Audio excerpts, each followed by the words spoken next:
Okay, we are here for the regular board meeting of the West Basin Municipal Water District and General Manager. Could you see if we have a forum? Yes, thank you very much, President Alvarez.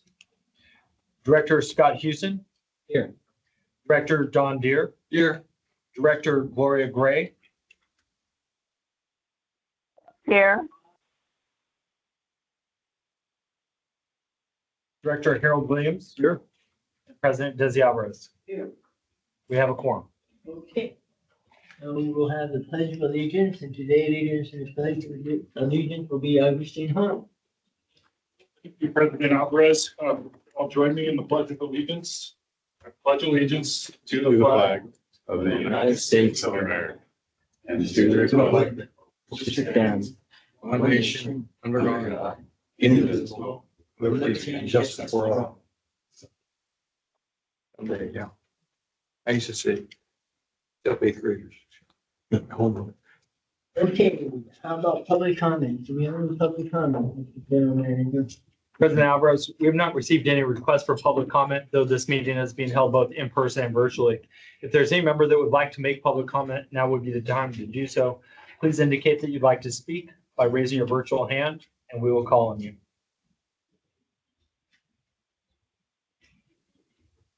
President Alvarez, I do not see any requests for public comment.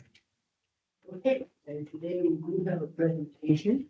And it is for recognition of National Night Out, which was introduced in August of 1984 by the National Association of Town Watch. And at that time, it involved 2.5 million participants across 400 states and 23 communities. And it is held annually on the first Tuesday of August. So we are going to recognize it a little early. And the event began at the Front Porch Virgil and has grown to a large community event and with block parties, festivals, and parades. And currently there are 352 cities which participate within California. And some of those cities are within our West Lake Province area. They include Culver City, Los Gatos, Ottawa, Hermosa Beach, Inglewood, Lomita, Rancho Palos Verdes, Redondo Beach, and Torrance. And with that, I'd like to call up Captain Todd Fox to come and accept the proclamation. What city is she from? Gardena Police Department. I have to apologize. I did not mention the wonderful, great city of Gardena. Come on back.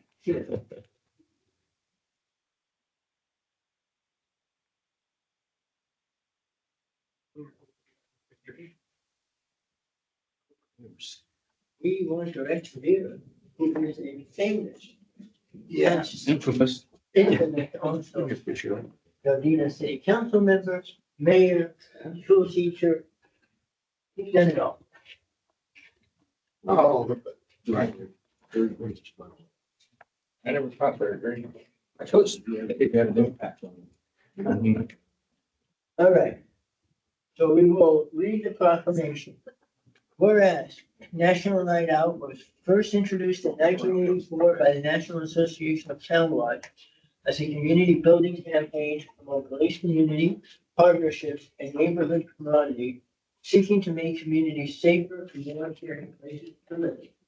And whereas National Night Out is observed annually on the first Tuesday of August by millions of neighbors across thousands of communities from all 50 states, U.S. territories, and military bases worldwide. And whereas National Night Out provides a great opportunity to bring law enforcement agencies, civic groups, organizations, and neighborhoods together under positive circumstances. And whereas National Night Out is a triumph over a culture that isolates people, allowing neighbors to rediscover their own communities through block parties, festivals, parades, cookouts, and various other community events. And whereas National Night Out is recognized and observed within the communities that West Basin Municipal Water, including the 38 million neighbors and 17,000 communities in building a safer community, now therefore be it proclaimed on this 22nd day of July 2024 that we, the directors of West Basin Municipal Water District, hereby acknowledge and join the community across the nation in observing National Night Out on August 6, 2024, to enhance the relationship between the neighbors and the while bringing back a true sense of community. Would you like to make any comment?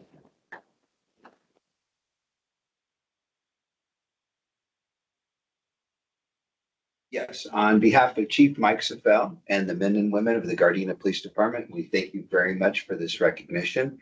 National Night Out is a very important part of how we connect with our community.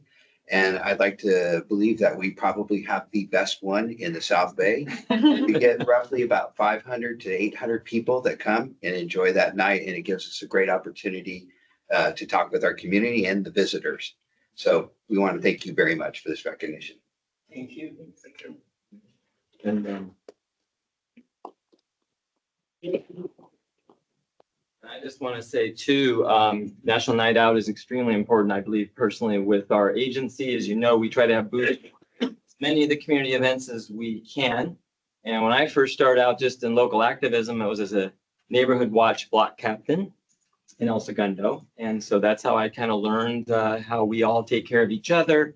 And so as we look at the cities that do participate in National Night Out, I think it's very, very valuable and important. And so I'm a big supporter. I'm glad that our district's a supporter. We also want to thank you for being here on behalf of the city of Gardena. Thank you very much.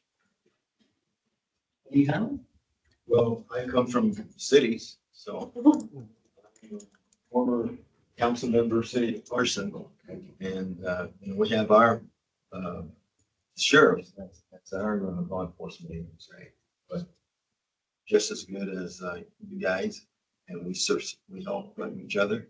And I'm just pleased that that we all have night out and community support. Thank you very much. This National Night Out is new, isn't it? Well, we've been having it for several years now. It started with Target, and then they recognized law enforcement. And then we started having it over on 162nd Street. So we block off the whole street. A lot of people show up. We have a lot of booths and a lot of members that come out. Great. You and your association should be thanked for your efforts. Yeah. Well, thank you, sir. Thank you. Thank you. Thank you.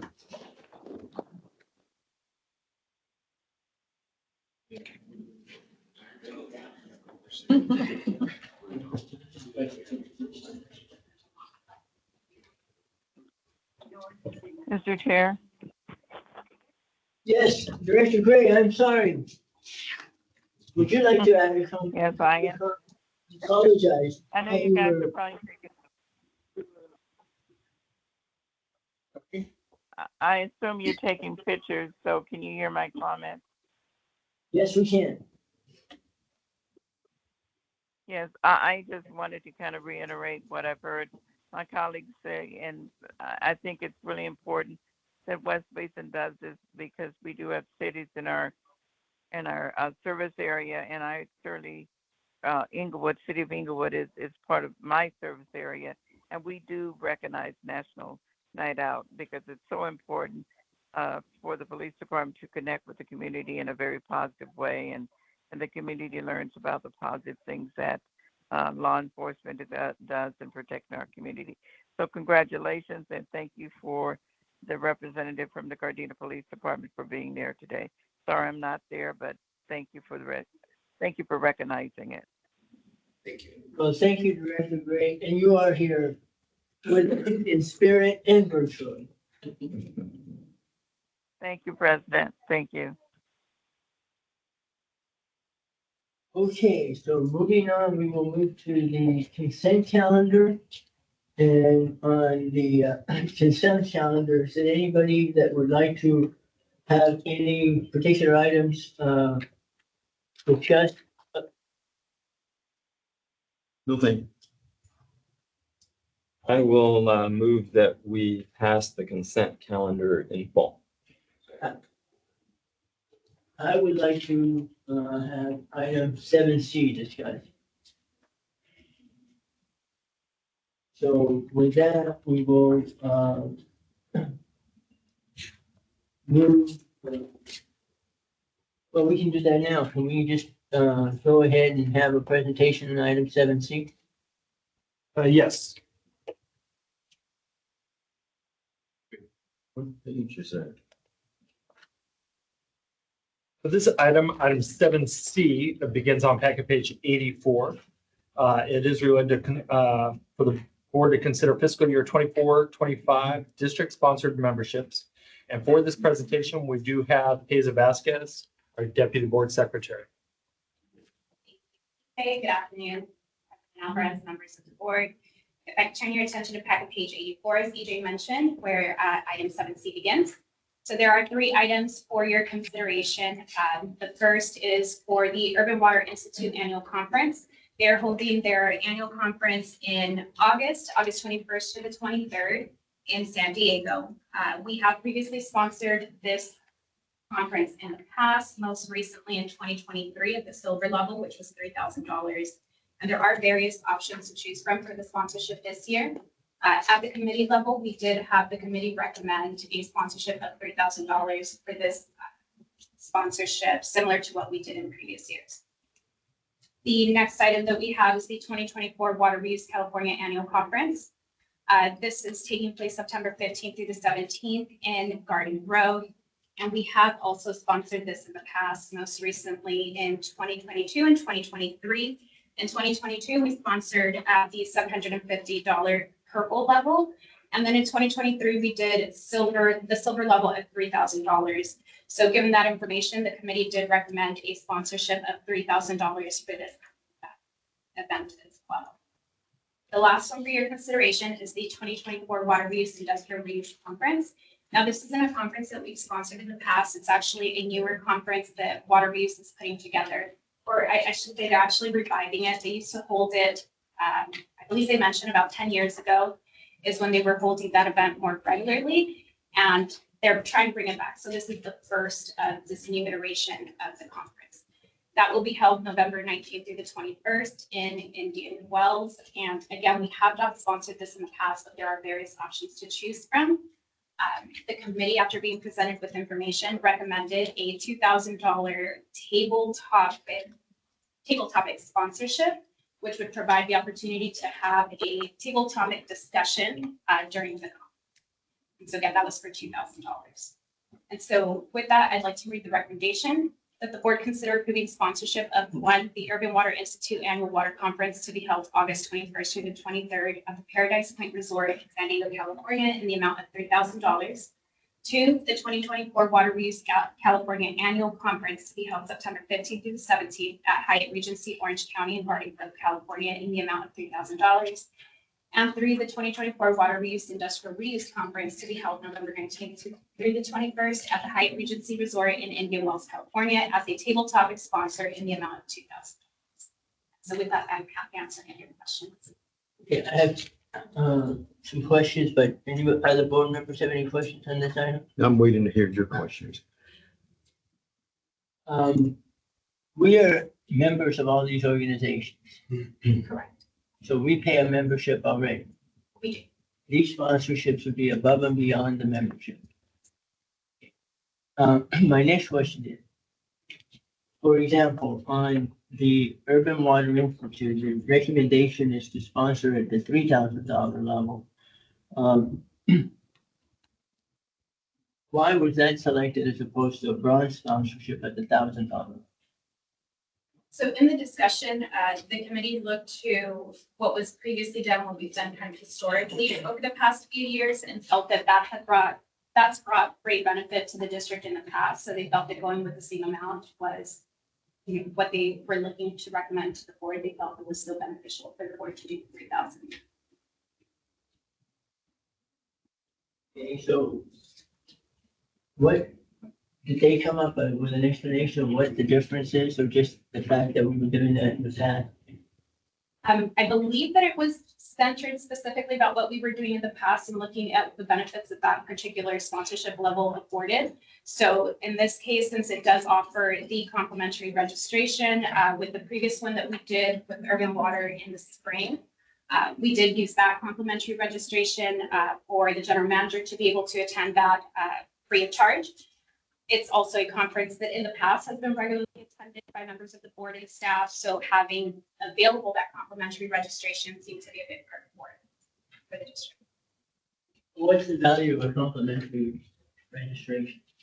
I would have to look that up in just a second.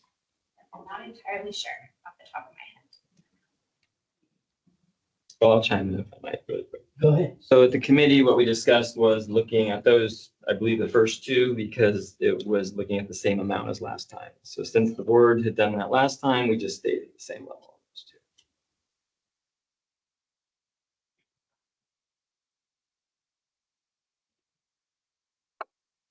$5.95 and $6.95 regular. So I believe at this time we are past the early bird cutoff. So $695. I just want to point out that the difference between a bronze and a silver level. $2,000, but in terms of the recognition of the logo, sponsorship and so on, it's pretty much the same between the two. So we're spending an extra $2,000 to really save $695 on the registration. And this is an organization that we already support because we are a member. So I think that we should be very careful about when we do these items and spend this money budget wise. I know we have money right now in the budgets. This is the beginning of the year, but we are trying to save our pennies, if I can use that terminology. So I have similar questions with respect to the water reuse California conference. We're sponsoring that at the $3,000 level, which is the silver level, there's a bronze and a purple level. And there doesn't seem to be that much of a difference in terms of the recognition that we get for the additional money, except the complimentary registration, which is more. What's the value of the complimentary registration? That would be $675. Water reuse California. So we're spending $2,000 more over the purple level. We're actually spending $4,250 more for basically getting a complimentary registration for $695. Right, and the only other added benefit aside from the complimentary registration is also the opportunity to sponsor a higher tier event at the conference, which would provide higher exposure for the district in that sense. But yes, outside that, you're correct, it would be the complimentary registration. Okay. Again, I just caution about spending the money for things that we already support the organization by being members of it. And then on the water reuse, this is the Industrial Water Reuse Conference in Indian Wells. Have we ever sponsored that one before, or what was the justification that So we have not sponsored it. Again, this is one that they are reviving in a way after 10 years of not hosting this. This is the first of this iteration. Part of the discussion in opting for the table topic sponsorship versus the lowest sponsorship level, which was $2,500, was essentially the benefit associated with being able to host a discussion with other professionals that are attending the conference. It offers 20 minutes during lunch for a sit-down roundtable discussion. It also includes one registration for the conference. So the committee just felt that was a better benefit than going with the lowest $2,000 sponsorship or $2,500 extra.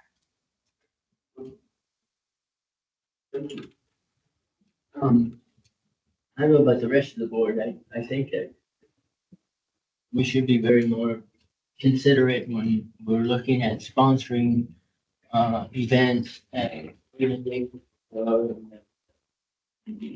and so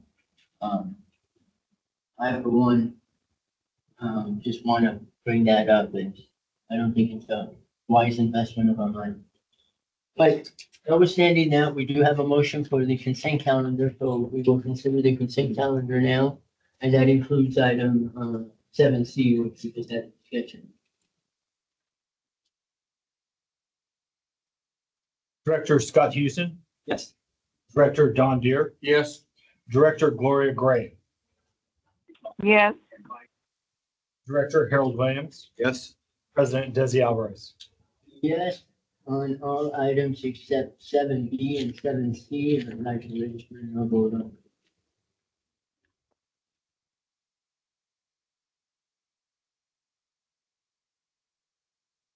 And that is noted.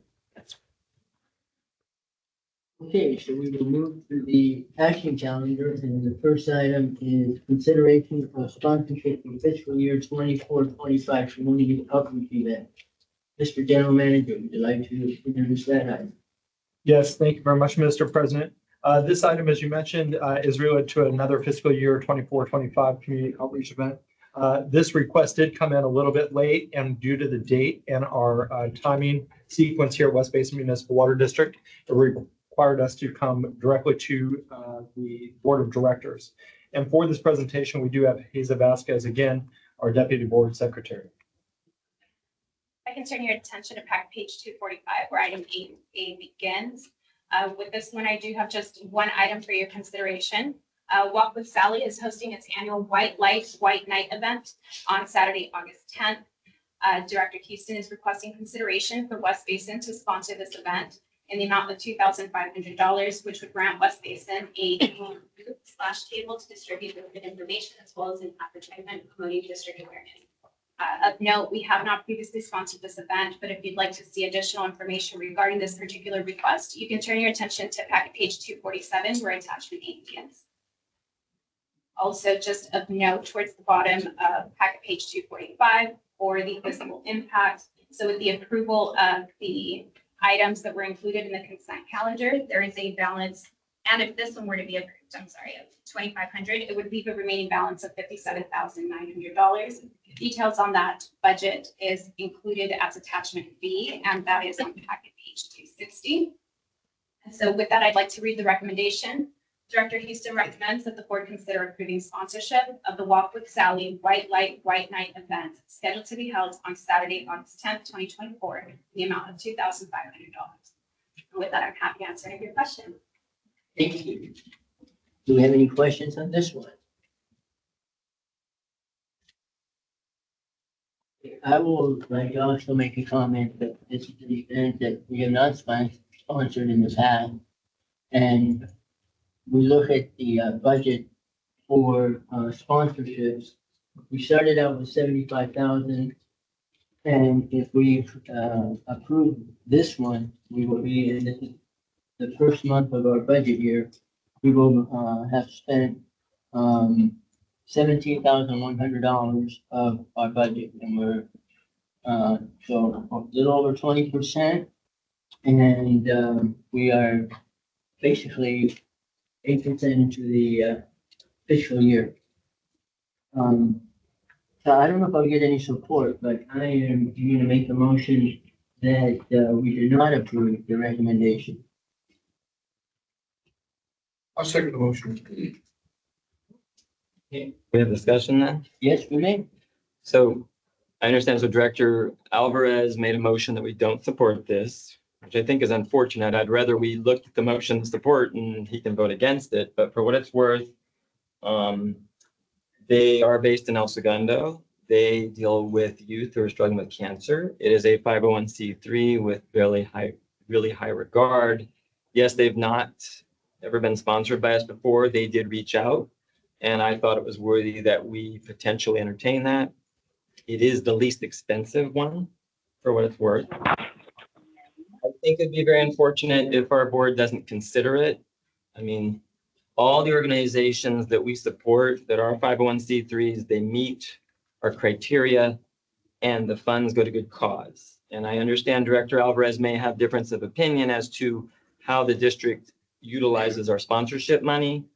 But again, the money goes to good causes across our service area. So I personally am very judicious that when I look at these or bring them forward to the board. But we are at the mercy of the directors. So personally, I think we should not support the motion he's put on the table. So there's my comments. Any other comments? Yes. Oh, Go ahead, Director. Bennett. you recognize me or someone else?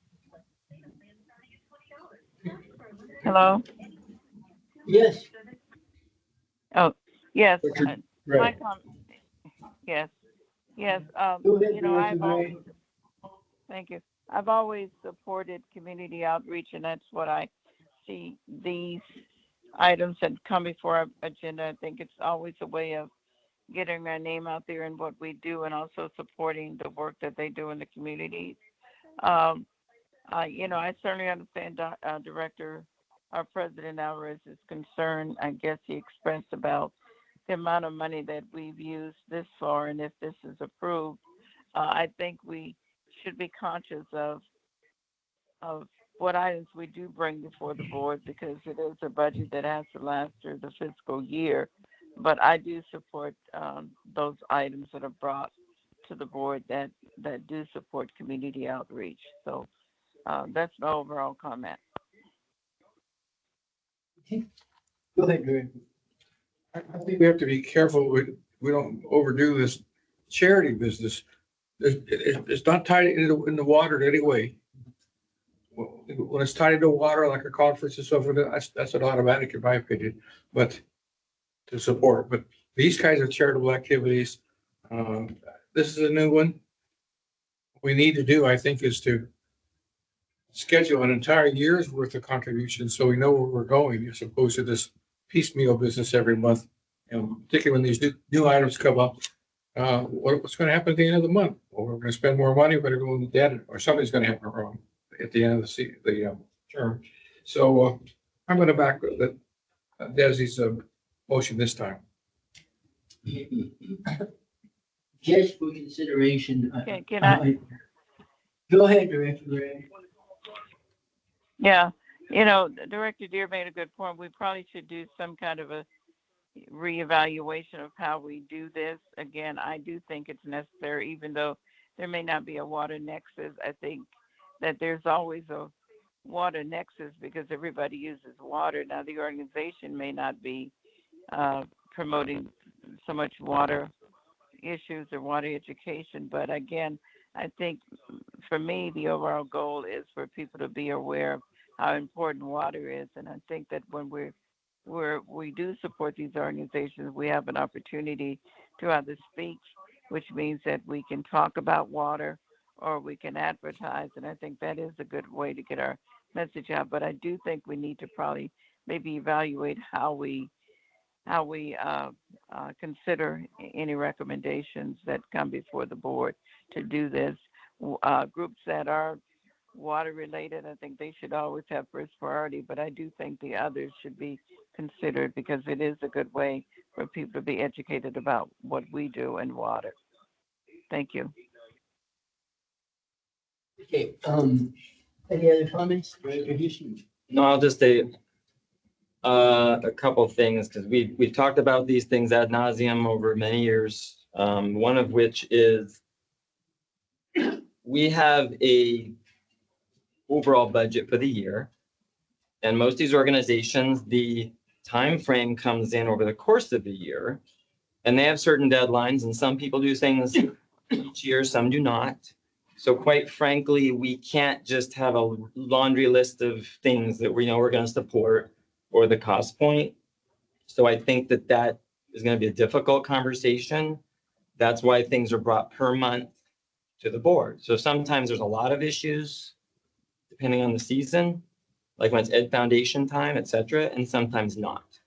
And as far as, I think we always give deference to ones that are specifically involved in water, but I think what Director Gray said is absolutely accurate, that water touches all of our lives in the service area.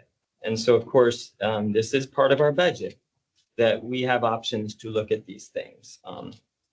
So again, I think it would be difficult if we just put an overarching budget. By the way, we used to do that with some district sponsored ones. We had a list, but we changed that. instead of just being, a blank check to those organizations, now we look at them individually as well throughout the year. And lastly, I would remind all of my colleagues, we've all sponsored things that anybody could say was not water related, whether it's a golf tournament or some other event. I think each of us has had those items on this agenda. So I don't think anybody could say we should only look at the water related ones specifically when we each have brought things forward that someone could argue was not 100% water related.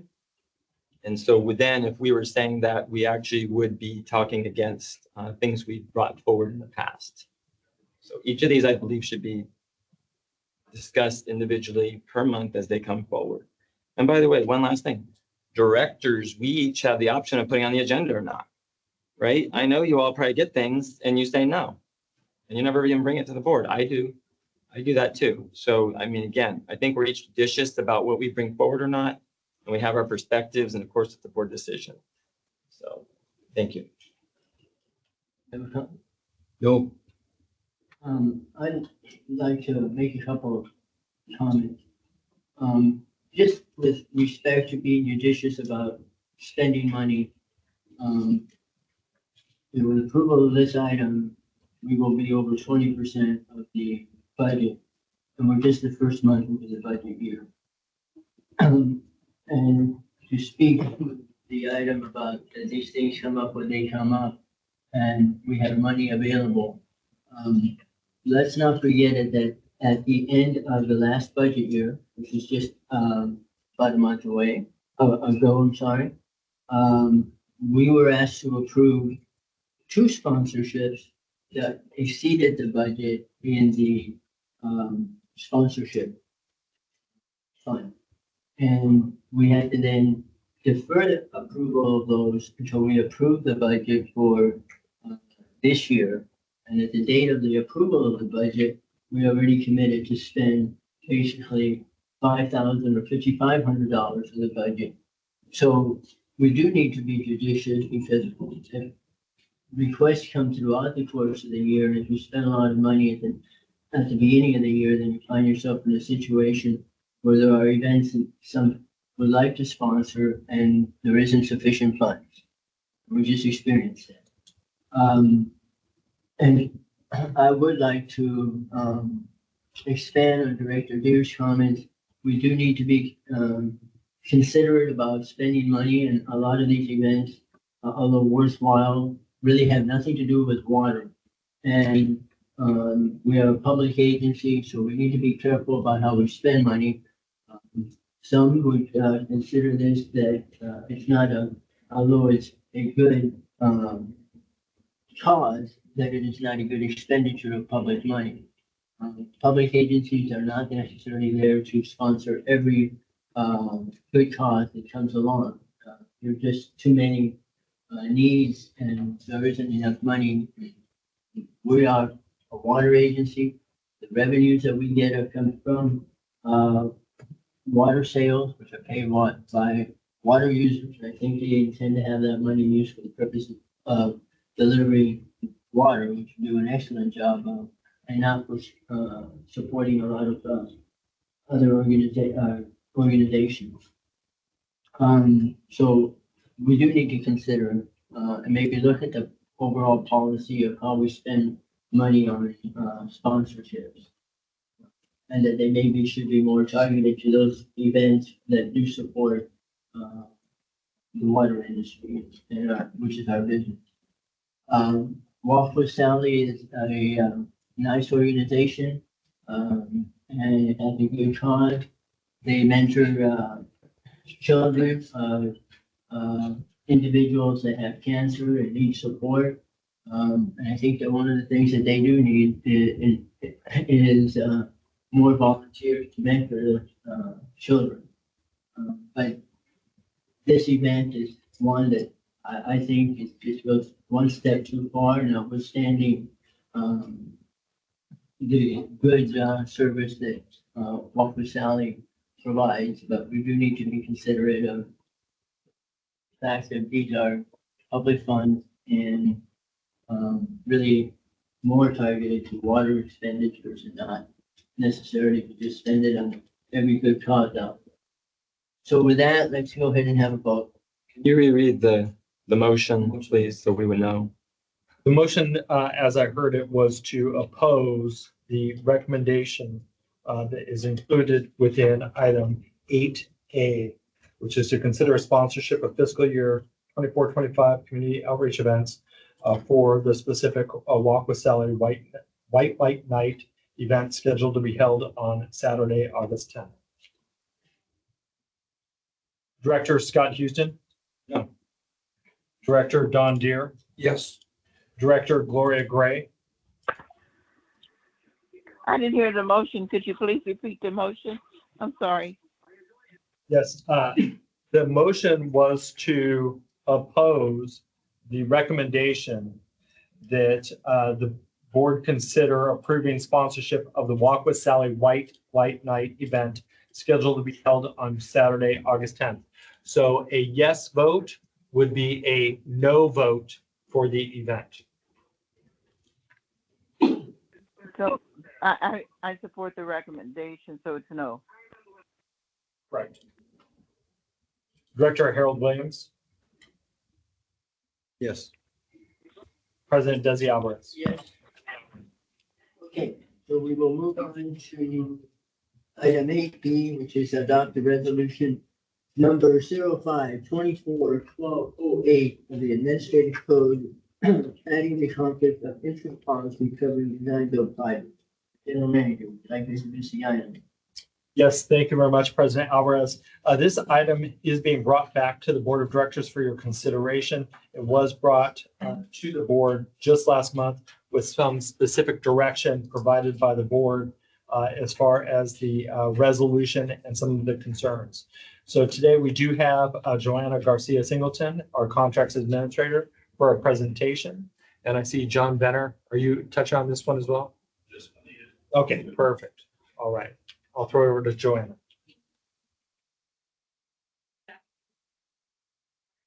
This item begins on packet page 261. The district is preparing to proceed with a progressive design build solicitation for the upcoming DCS replacement project. As a reminder, progressive design build is a contracting process where an agency hires a single entity to perform design, reconstruction, and construction services. Progressive design build is a collaborative delivery model where the owner and the PDB firm work together in an open process throughout the design, throughout the design phase to define the design, the schedule, and the costs. The PDB firm provides ongoing and transparent updates and cost estimates to ensure that the owner's needs and budgetary requirements are being met. The progressive design build delivery method is authorized by the Public Contracting Code, which also requires agencies engaging in such contracts to establish guidelines for standard organizational conflict of interest policy. Staff presented the conflict of interest policy to the board in May of this year. Following the board's direction and in coordination with legal counsel, staff has revised the conflict of interest policy to include a provision requiring a proposer to reimburse the district for all costs, including payments made by the district if the proposer had a conflict of interest prior to award and did not disclose it. The conflict of interest policy ensures that any potential conflicts of interest are identified, disclosed, and managed appropriately, maintaining the integrity and fairness of our procurement processes. With this policy in place, the district will be better equipped to proceed with future progressive design build and design build solicitations. Would you like me to review the entire policy in detail? Again, I'm happy to do so. We can go straight into the revised edit from last time. Does any of the board members have any questions or? I don't need you to, I don't think we need to have the entire policy reviewed. Just go to the specifics of the comments that were made on it. Sure. So if you turn to page 288, that is at the bottom of section 5-2.201. The highlighted text is the text that we recently added from the last time around. Last time there were also comments around the decision of whether to use a proprietary system or not. I checked with the project team, and that decision will be determined during the system selection assessment, and then the board will have the final decision on that matter. So we felt that we did not need to, that this policy should not address the proprietary matter, but we did add that language there, which requires the proposer to reimburse the district if they had a conflict of interest prior to contract award and did not disclose it. So with that, I can read the recommendation, or I can open it up for questions. Why don't you ahead and read the recommendation? The staff recommends that the board of directors approve resolution number 05-24-1208, a resolution of the Board of Directors of West Basin Municipal Water District amending the West Basin Municipal Water District Administrative Code to add a conflict of interest policy covering design build projects. Thank you. With that, I will take any questions. Okay, thank you. Any questions from any of the board members? No, thank you. Director Gray, do you have any questions? No, thank you. Okay. On this item, I think the issue that we had was one of when we go enter into a progressive design build contract, and we bring in a design build team that can go move along and then get to a point where the recommendations being made by the up to the design point and transferring to the construction point are not consistent with the policies or with the desires, I should say, of the district. And at that point, we may want to terminate the services. In reality, we should have never gotten there because everybody should have been working with common interest at heart. But if we do, we would have paid the design build team, and we will then be terminating the design build team, bringing in a new one, and incurring design costs again. And the concern was, shouldn't we be able to get our money back, since that was not a worthwhile partnership? And in reading the language that's here, and maybe general counsel may want to address that, I'm not quite sure that it completely captured that concern. I mean, I thought that it did, but I'm wondering what you think is the wiggle room here. I mean, so as mapped out, if there's a termination, then, I mean, we I could, guess it comes down because the added language is really tied to the language in the paragraph that we were only terminated for material breach. And is what I am discussing and concerned with, is that, would that be considered material breach? See, the other reason you can terminate a progressive design build contract is you just decided that the design build team is no longer working in concert with the desires of the agency. under the conflict of interest policy, you mean?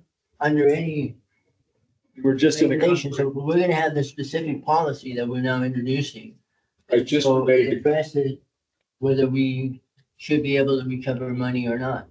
And that was the issue I raised last time. We were gonna work on that. So in reading this, I appreciate that it appears to do it, but it's just tied to the material breach. So I guess by definition, what do we mean by material breach? if you want, I mean, we're limited here just to the conflict of interest policy. Any other reasons we might have to terminate the relationship could potentially be contractual, and we enter into an agreement with the company. But if you like, I see what you're saying. I can move it up to D, where it says resolution of conflict of interest is ultimately sole discretion of the district, reserves the right to cancel, and where it more broadly states that. Okay. I mean, if you're okay with, or the board's okay with, I understand what you're saying, just fitting more or less the same language, but making it, make sure that it applies more broadly to the policy. And we could, I think, you're comfortable with that, proceed, and that can just be kind of a technical edit. I can share with you afterwards too. No, that would be satisfactory for me. Okay. So review. So review. Okay, with that, I'll move the item. Second. Okay, we have a motion and a second. General Manager, please roll. Director Scott Houston, Yes. Director Don Deere, Yes. Director Gloria Gray, Yes, Director Harold Williams, Yes. President Desi Alvarez. Yes. Right, the next item is award of agreement for owners advisory services for phase one of the DCS replacement project. General Manager, please introduce that item. Yes, President Alvarez. Similarly, this item was heard last month and was directed to be brought back at this board meeting today. It is related to the award agreement for owners advisor services for phase one of the DCS replacement project, CIP 10080. And specifically, it was related to the contractual agreement that was attached to the board memo at that time. So for this presentation, we do have John Benner, our engineer two, for the presentation. Thanks, EJ. Good afternoon, directors. I'm here today to present item 8C on the agenda, the recommended award agreement for owners advisor services on the DCF replacement project, CRP 10087. This staff report begins on packet page 292. We'll be beginning today with the presentation on packet page 3. So I'll begin with the board history. This project's been underway for several years now. In January 2020, staff came to the E&O committee and the board to get approval for a contract to conduct a full audit of our DCS. This was performed throughout 2020, and extension was approved or requested approved in April 2021 to finish off this audit in 2021 due to COVID-related delays. So it was completed later that year in September. We received 3 reports, one on our current system, one on alternatives, and then the third on the recommended course of action, which was to replace the system in full. In August of 2023, staff returned to the E&O committee with a project review and an intended course of action, which is a phased approach focusing first on backwards. This year, staff has presented this project to the board and the E&O committee 4 times, including today. The first in February was to present a proposed delivery method. So that's the progressive design build approach that staff believes will save district time and money. The second in March was to propose going out for bid for an owner's advisor. And last month in June, staff presented our recommendation for that owner's advisor award to the E&O committee. The committee provided input on a proposed agreement with the owner's advisor, recommending the addition of a personnel retention policy. So staff are now returning to the board with that same action item and the modified agreement that can be seen in attachment C. The action items approved today, the project kickoff meeting will occur with the owner's advisor. Next slide, please. So before we discuss the owner's advisor role and staff's recommendation here today, I just want to briefly give a reminder on the background to this decision. DCS refers to distributed control system. You might also hear SCADA, supervisory and control and data acquisition. Our system is a hybrid of these two, but we refer to it as the DCS. It's a control system spread across all of our treatment plants, controlling every process from individual valve to an entire site. At the lowest levels are the PLCs that control individual processes, such as pumps and motors. And at the highest level is a data highway, which is a network that connects with our system. In between these two are our controllers and servers, which combine to control the various elements in our plants and store information. These are all accessed by the operators, our contract operators at workstations. So these are the computers you see in the plant control rooms, but also the screens you see out in the field. And all of these systems are connected via a complex web of fiber optic cables, both within our plants and between. So when we conducted that audit in 2020 and 2021, we found that over 2/3 of our system is obsolete. By now, that number has increased. This means that we can no longer access certified tech support or software updates. It's very difficult to procure replacement parts, and we are at high risk of failure. Approximately 30% of these obsolete items have the potential to cause a full site shutdown. I want to interrupt, all right, for 1 moment, may I? Yeah. If someone coughed when you gave the percentage on the very first line. Yeah. It's approaching obsolescence. What percentage was there? 2/3 of our system back in 2021. Thank you.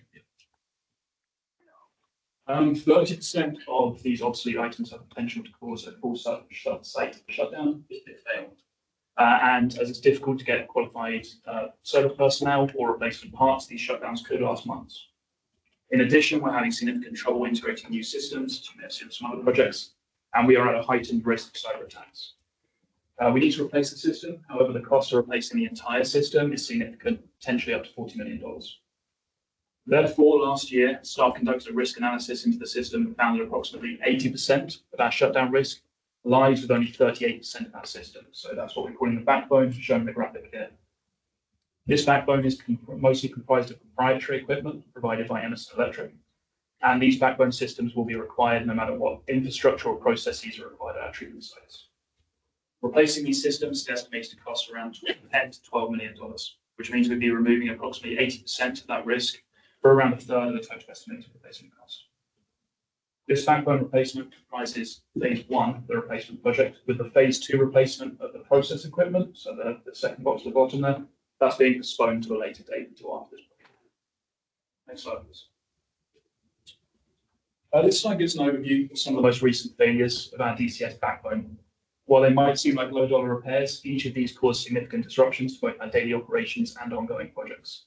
And this slide doesn't show the many near misses we've experienced over the last couple of years. These issues appear to be escalating, and each time we are finding it harder to get the system back online in a timely manner due to both the lack of available support and the difficulty finding replacement parts. So due to these issues, this project is considered one of the most critical projects in our CIP. Next slide, please. Back in February, staff presented their recommendation to proceed with the progressive design build approach for this project. This approach will allow us to assess the available control systems on the market, to select a system that best fits the district's needs for decades to come, and to install the system, all within 2 years, whilst providing a single point of contact throughout to manage both the design and installation. The progressive design build approach is new to West Basin. However, it does seem an ideal fit for this project due to its compressed timeline and collaborative design process. So unlike a traditional design build or design bid build, it will allow the district to have significant involvement in the design process. So staff will work closely with the design build team to develop and evaluate at least 3 different system alternatives before selecting one to move forwards into the full design installation. In addition, due to the inbuilt off-ramp in progressive design build projects, the district has the ability to take ownership of the proposed design and end the contract prior to construction if it feels the project is not proceeding in the district's interests.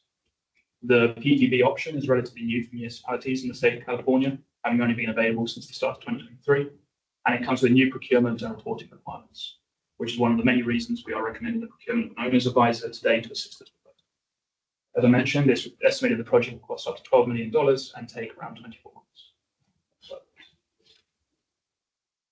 So here you see an approximate timeline for the project. As you can see, our first step is to procure an owner's advisor, which is why we're here today.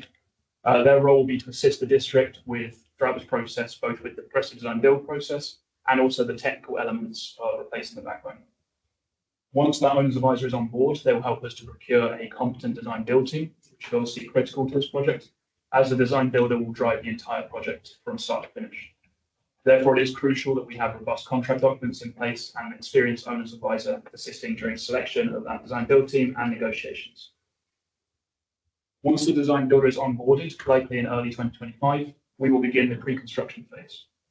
This phase will begin with assessing West Basin's needs and requirements for the new system, and then the design builder will then work with different control system vendors to provide at least 3 fully costed options to the district from different vendors. So as an example, we may be presented with options from Siemens, Schneider Electric, or Honeywell. The district will work with our owner's advisor and the design builder to evaluate these systems against our requirements. We will select a single system that best suits the district's needs, and the design builder will then work with that vendor to further develop the system design until the design builder is confident enough to present the district with a guaranteed maximum price proposal. This proposal comprises that breakpoint in the project that I mentioned before. The GMP consists of a single maximum proposed cost for the remaining design, installation, and commissioning of the proposed system. It contains contingencies, allowances, work packages, materials, and everything involved in delivering the system.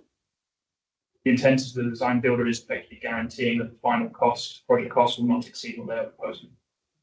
This GMP will be carefully reviewed by both the district and our owner's advisor. And in addition, at this stage, we'll be procuring a construction management team who will select based on their specialty skills with the installation and commissioning of a particular system you've chosen for that. And they will also review the GMP. The owner's advisor will not only provide a comprehensive design review and independent cost analysis of the proposal, but it will lead the district negotiations with the design builder. If for whatever reason the district cannot reach an agreement with the design build team at this GMP stage, the PEV process allows the district to terminate the contract and take full ownership of current design work and release the design builder. The district is then free to do as it wishes with the design. This off-ramp ensures that the district is not strong-armed into agreeing to a GMP that is detrimental, and it ensures that the design builder is honest and open in their proposed cost analysis.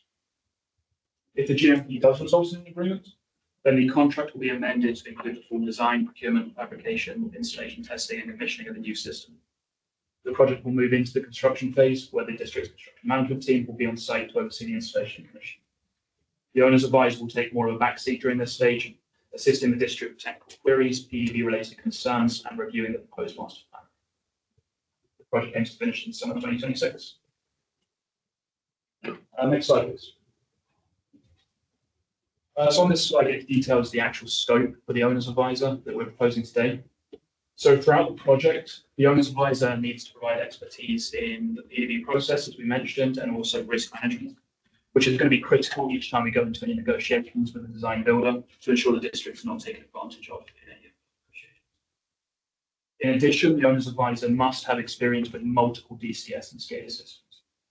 So most DCS and SCADA specialists out there are experts at one or two systems, but we need an owner's advisor that's not just a specialist in one system, but knows little about others, but they must have a strong general understanding of all potential systems, and ideally a deep bench of specialists in each system to bring in as we evaluate each option.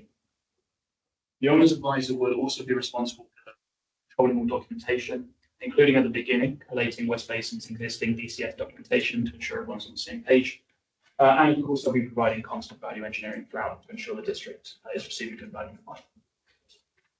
During the procurement of the design builder, the owner's advisor will be critical in the next few months.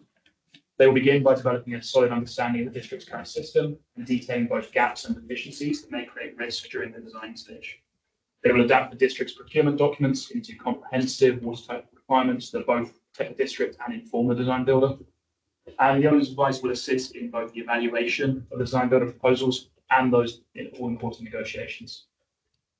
Unlike with a traditional design bid build, we will be, when we go into the negotiations with the design build team at the start, we will be locking in the construction rates for later in the project to ensure that we're not surprised at the GMP stage. So those early negotiations.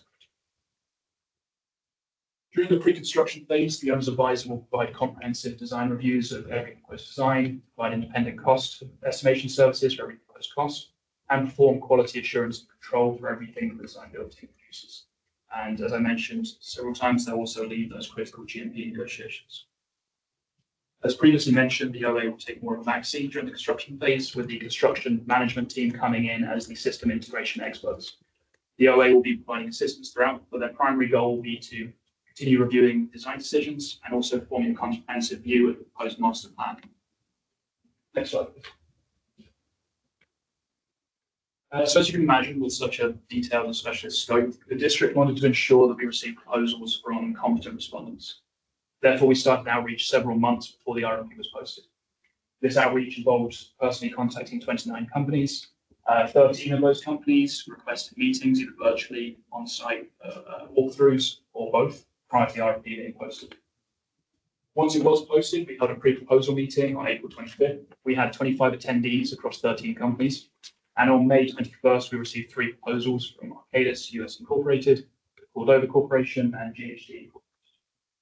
These proposals were reviewed by a 4-person panel of West Basin staff, and interviews were then conducted with all 3 firms by the same 4 panelists, plus an external panelist from the water management industry.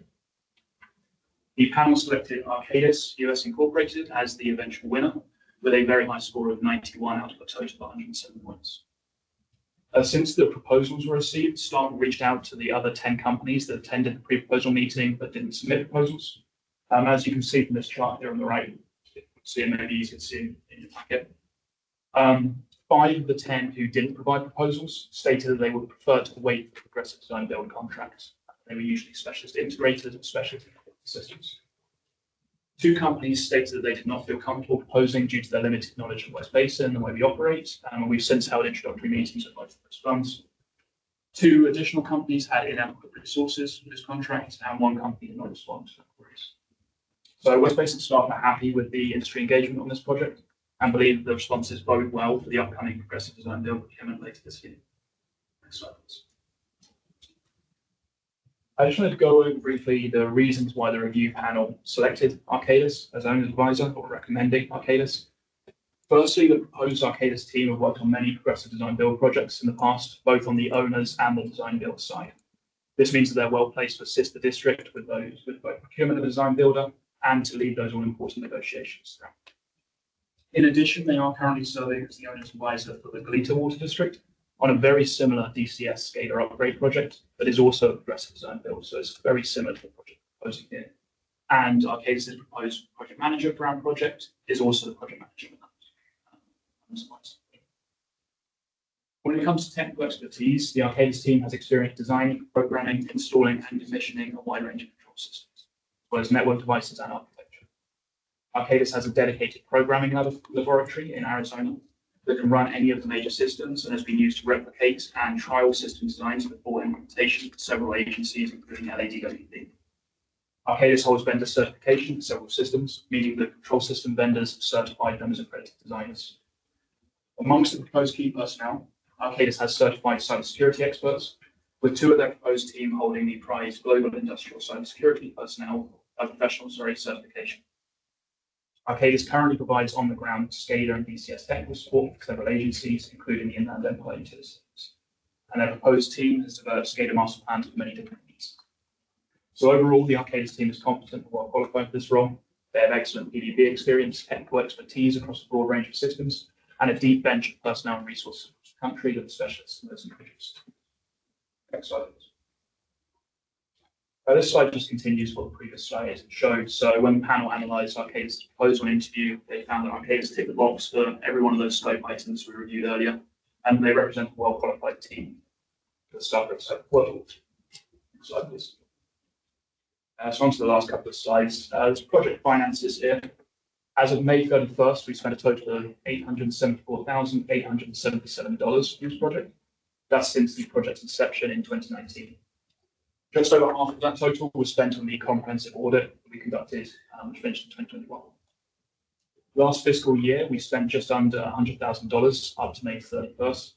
The budget last year was $1.2 million.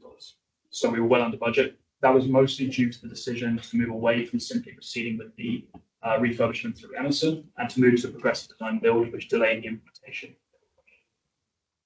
This fiscal year, the approved budget has $6,380,090. This budget comprises the first half of this project, including nearly all of the design and probably the initial procurement of some equipment prior to construction. There is minimal refinery funding currently secured for this project and no other external funding. Therefore, the bulk of the budget needs to be funded. The backbone replacement project we are discussing today is anticipated to cost up to $12 million over the next 2 years. As I just mentioned, the owners secured refinery funding of $822,743 to date. However, under the existing agreements, we may be able to secure a further $1.48 million, taking total funding to around $2.3 million. If we decided to proceed with phase 2 of the project after this background replacement is completed, there is a potential additional cost there on the project of up to $24 million across the next 10 years to replace every PLC and system out in the field. Staff are not currently recommending that phase 2. We'd like to proceed with phase 1 and then reevaluate whether phase 2 is required. That will likely be in around 2 years' time. So that brings me to our penultimate slide, staff's next steps. Next slide. If the contract is awarded today, we intend to work with the owner's advisor to develop the progressive design build procurement documents over the next couple of months, with staff intending to return to the E&O committee and board in September to request approval to post that design build RFP. If that approval is given, staff will proceed with the procurement process throughout the last few months of this year with an intended award in January 2025. And then if the design builder contract is awarded in January, we hope to return with those initial options and the potential selection of the system and cost estimates in spring of next year. Next slide, please. And with that, I'll read the recommendation. So staff recommends the board authorizes the general manager to enter into an agreement with Arcadis US Incorporated for owner's advisor services on the DCS replacement project phase 1, CFD 10080, in the amount of $600,341 plus a 10% contingency of $60,034 for a total not to exceed contract amount of $660,375. That concludes my presentation. I'm happy to answer any questions. Thank you, John. Any comments or questions from the board? Mr. General Manager, Yes. seems like this project is endless. Well, it hasn't begun yet, so I hope you don't feel that way. But Yeah. it doesn't sound like there is an end to it. This is a crucial next step for us to begin the process. Again, we brought this before the committee and board last month. It was asked to be brought back. We believe that working with our legal counsel, that we have the language that was asked for within the agreement. It's worth noting that the contractor is on hand here today, but I also want to say thank you to them because they've been amenable and worked through that request. And so I believe they're in agreement as far as what was asked of the board last month. So with that, I stand by staff's recommendation. All right. Any comments for introduction? Well, I'd like to go ahead and move staff's recommendation. Director Gray, do you have any comments? No, thank you. I have some comments, but somebody want to second the motion that Director Houston made? I'll second. Okay. What we're asking to approve today isn't the whole DCS replacement project. Thank you very much for that in-depth analysis of the project. It's specifically retaining an owner's agent. So what is the role of an owner's agent? So in this case, the owner's agent form two main roles. One, assisting us with the progressive design build process throughout the whole project, something that the district's never done before. And the second one is providing technical expertise, QA/QC of design decisions, sitting through workshops and assisting the district with those design decisions that we have in the past. And in this case, what we're really looking at is a lot of software development and integration and with a new CAS system, basically. In the second half of the project, the integration commissioning phase, yeah, the initial half of the project, it will be analyzing a variety of different systems, mostly their hardware and how they're set up, and making a selection of which systems we see. So the key element here is having someone consistently evaluating the development, the design specifications for the software development, and then looking at the actual implementation of that during the construction. So the actual Implementation phase, construction. So when we presented to the committee a couple of months ago, it was requested that we separate the owner's advisor from the construction management contract. What that allows us to do is have an owner's advisor that specializes in the first half of the project, the initial design phase, the selection, the negotiations, the GMP negotiation, and then procure a construction management team that is a specialist in whichever system we select. A lot of the technical experts out there in the field are experts in one or two systems. So they may not have made an ideal owner's advisor because we're looking to evaluate a range of systems in the first phase of the project. Once we narrow that down to a single selection, our intention is to procure a construction management team that is a specialist in the integration and commissioning of that system and bring them on board early, around the 60% design stage. So separating those two contracts allows us to make the owner's advisor more of a general expert rather than specific. A little bit different than what I thought we had discussed in committee, but so if you go to page 310 in the construction phase, what exactly are we procuring here?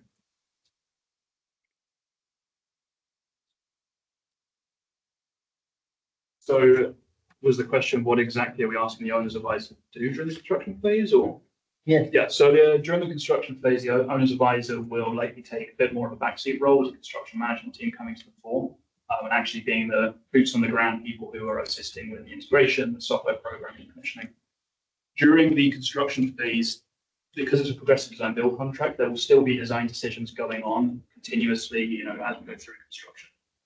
In addition, we're requesting the design builder to develop a SCADA master plan looking forwards 10, 15 years as to how to keep the system up to date, operating well, potentially looking at that phase 2 that I mentioned, do we do that or not?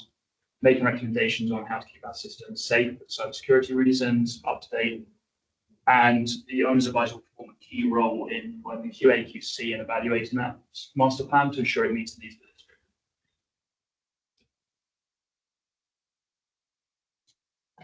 I was under the impression that we're gonna be more hands-on in the construction or implementation phase.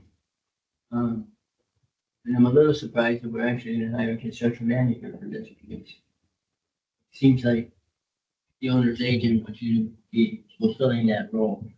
That was the original intention, yes, but Anyways, the concern that we had, and maybe the general counsel can speak to it, I think that it's already covered. We do have the fact that we have a key individual that will be appointed, will be working with staff on this. Should that key individual move on, the consultant will retain the services of that individual that does not want to participate in the project any longer.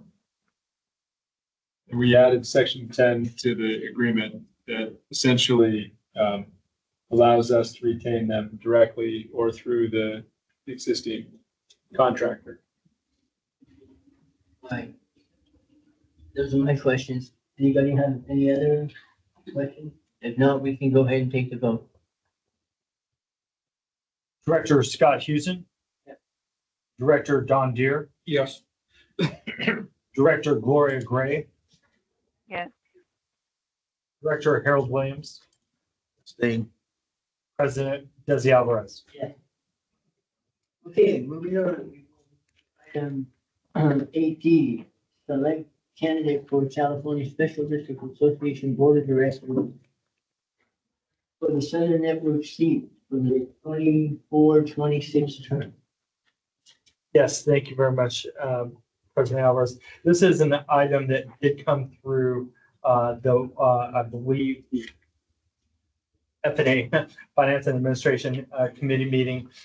We have been notified by the California Special Districts Association that their current election for the Southern Network seat for the 24 through 26 term is in this organization. They set the de facto representative for submitting that vote to the general manager. And as such, I have received an electronic correspondence through their email asking me to vote. We do have up until July 26th at 5 p.m. to lodge that vote. We have received some materials from all three candidates running. It's important to note that Jason DeForn is from Valley Sanitation District. That is included in attachment A. Joe McKenzie from Vista Irrigation District is the current incumbent, and her materials are also included as attachment B. And then Ross Leha from Parupa Area Recreation and Park District is attachment C. So we have provided everything that we've received to all of you. I don't know if the board has any specific direction as far as registering that vote, but I wanted to bring that to the board of directors in case you had some specific direction. I would move that the board support the reelection of Joe McKin. In second. Second. Go ahead. I'll second that. Oh, you? Yeah. Any other comments? I just have one question, Director Nero. Why her as opposed to any of the other two? I did study all three candidates and she seems best qualified, in my opinion. Right. Director Gray, do you have any comment? No, thank you. No, thank you. We'll take a vote. Director Scott Houston, Yes. Director John Deere, Yes. Director Gloria Gray, Yes. Director Harold Williams, Yes.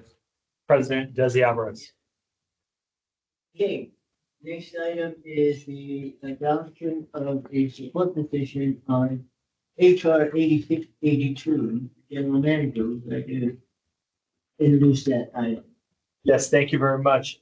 This next item, item 8E, as you've just mentioned, is related to a support position on HR 8682 by Congressman Huffman. This item was heard by the Water Policy and Legislation Committee just this past Friday, July 19th.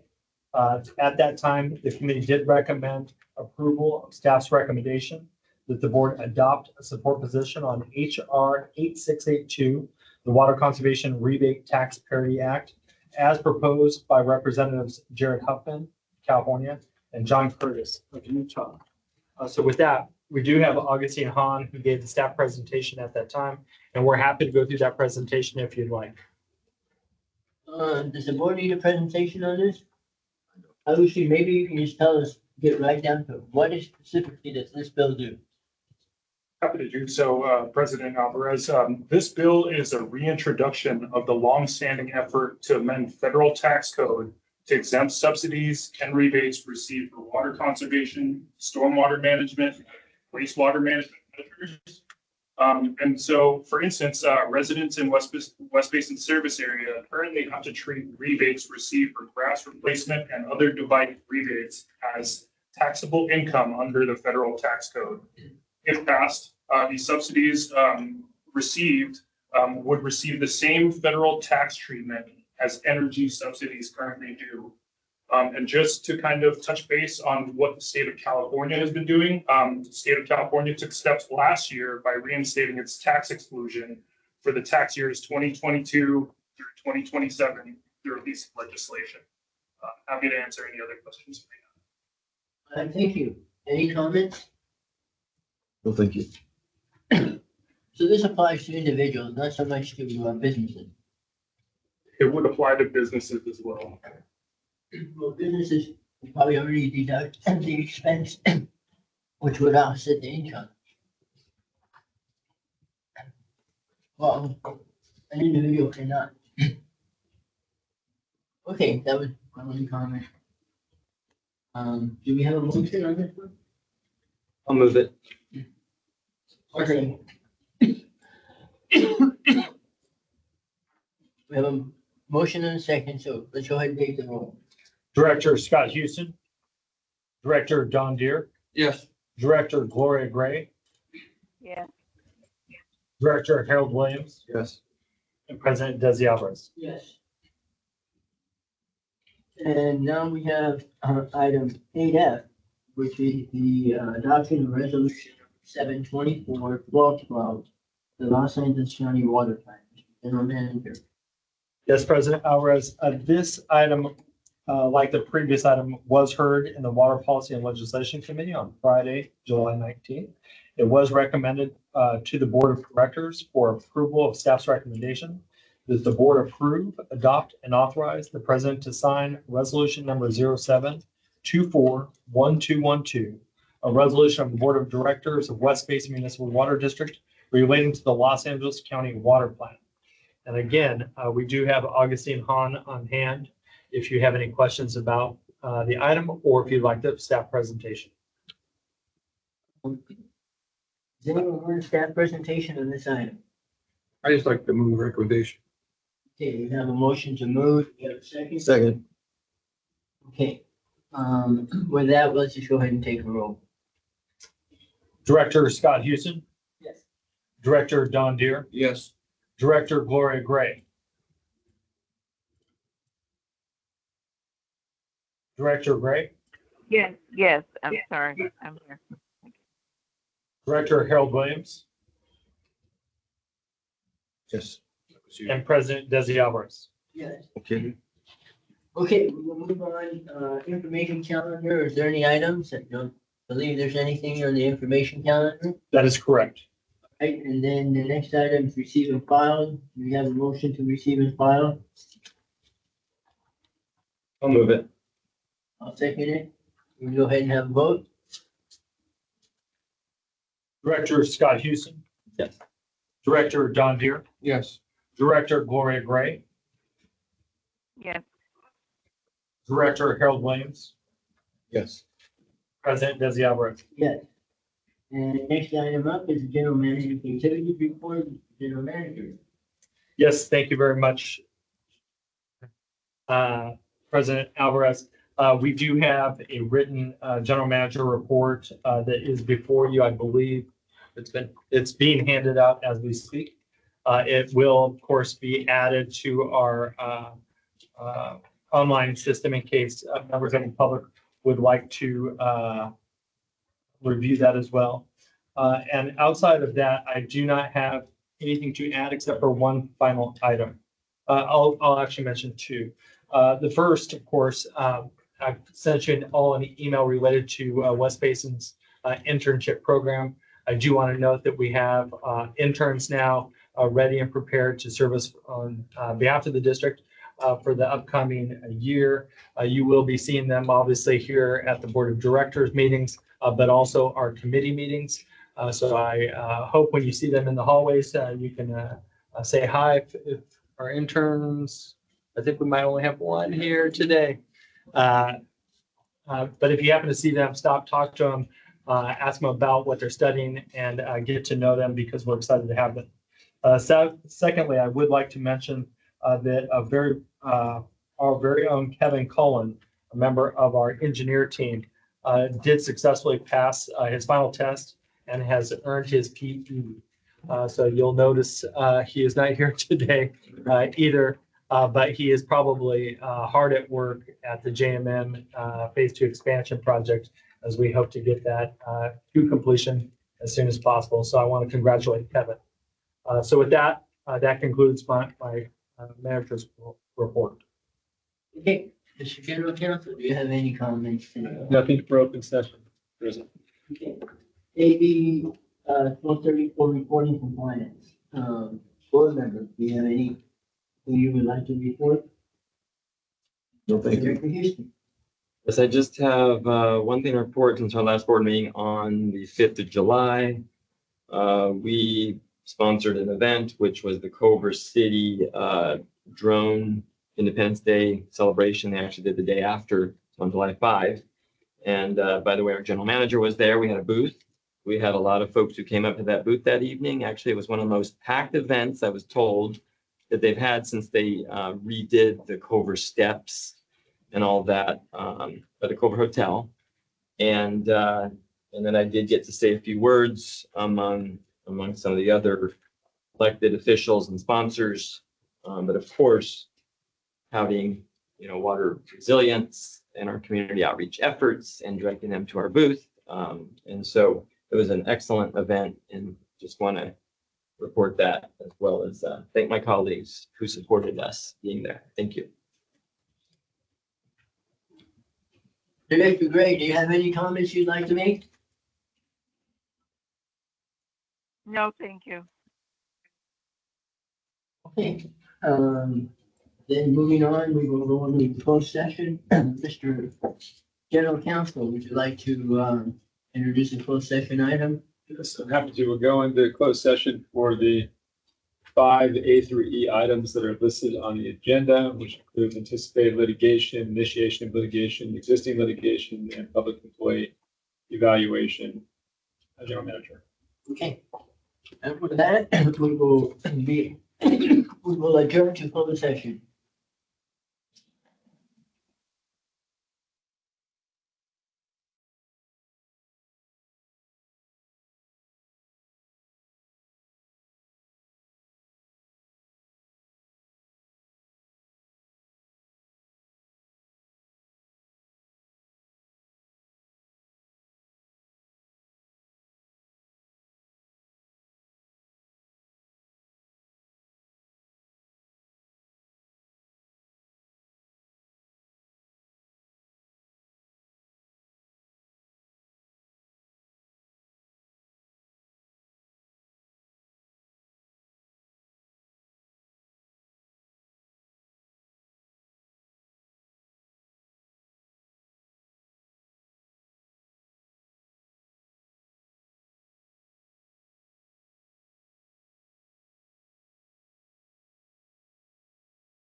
We will return to open session now, and we will have a report on closed session, Mr. General Counsel.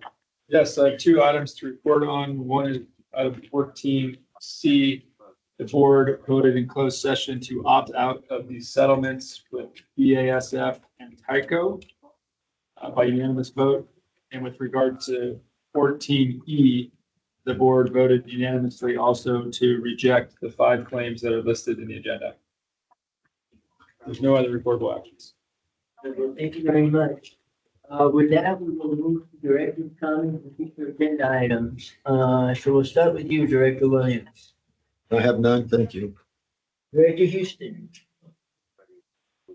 Well, I just want to say, man, we talked about a lot of things, and I just want to thank our staff, as always, for all the work you are doing. I'm blanking on what it was, but over the last couple months, there's been a number of community events or things that staff has been at. I know you're working really hard on getting us ready for the Water Harvest Festival, as well as National Night Out. So I guess in the bigger picture, and our new website that's going to be launched. But one of the things I just have to say is, I know we ask for a lot of our staff, and certainly there's the engineering operations side and our public information side. So each department, you are doing, in my opinion, very diligently to meet our expectations. So I just want to say thank you and commend you. At the end of the day, we're all trying to move in the same direction and work really strong on behalf of our cities we serve. And lastly, Mr. President, I will also say, because we're going back into, a very dry cycle and season, and everybody, I think, is wide awake about that again. We've got wildfires taking off all around us, as well as these struggles with Colorado River and drought conditions already developing up north. So our work does not end. And so I just want to thank our staff and thank this board for what we all try to do on behalf of our constituents. Thank you. Thank you. Director Gray, do you have any comments or I think, questions for future items? just comments, thank you to the staff. Director Houston already said a lot about the staff, and I agree. So thank you for all the reports today. Thank you. I will make one small comment in that the Director Houston, that the drought is back. We're never out of a drought. We live in an environment.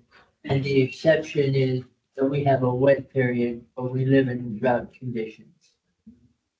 And so with that, conserve as much water as you possibly can. We will adjourn the meeting today in memory of Winnie Smith, a longtime Inglewood community member. And with that, we are. Thank you, everyone. Thank you so much. Bye-bye.